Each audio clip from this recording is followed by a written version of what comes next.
Hey everybody, Jay at Lock and Lube. Today I'm going to show you how to load and prime our L&L 351. This is our professional lever grip grease gun. Now it's going to work pretty much like other grease guns you've used before with a couple little exceptions. Now on the bottom of the rod that goes into the barrel, we've added a little notch that helps keep this rod in place. So right now you'll see I'm not able to pull it out, but if I just twist the T-pull until that lines up with the hole in the barrel, it comes right out. Like all the barrels on your Lock and Lube guns, ours are going to pull off to the side in a notch there. So I'm going to leave that while I get the tube ready. Plastic cap off, metal cap off. I always like to put the metal cap right in that plastic cap. Clean way to store it.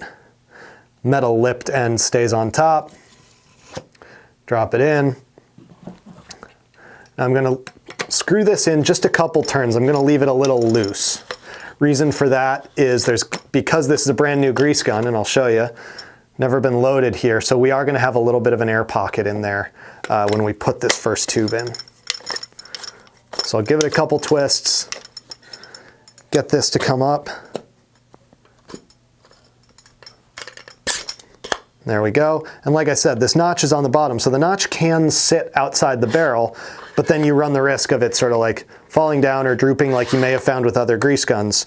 So to prevent that, twist it, lock it off, and there you go. So now that we've got this in, we'll give it a couple pumps and see if we can't get it to prime up. If not, we do have an air bleeder valve on the top here that we can use to purge that air pocket if we need it. So, like I said, we'll give this just a couple twists, keep it a little bit loose. But there it is. I felt it go into the hose, and sure enough, there it is coming out. So, I mean, just like that, the grease gun is primed. Like I said, there is an air bleeder valve where if you wanted to purge an air pocket, you'd loosen that a little bit and keep pumping. You shouldn't have any problems getting this thing loaded up and primed. Now that it is loaded, tighten down the air bleeder valve, tighten up the barrel, and I can store my coupler on that loop and lock fitting.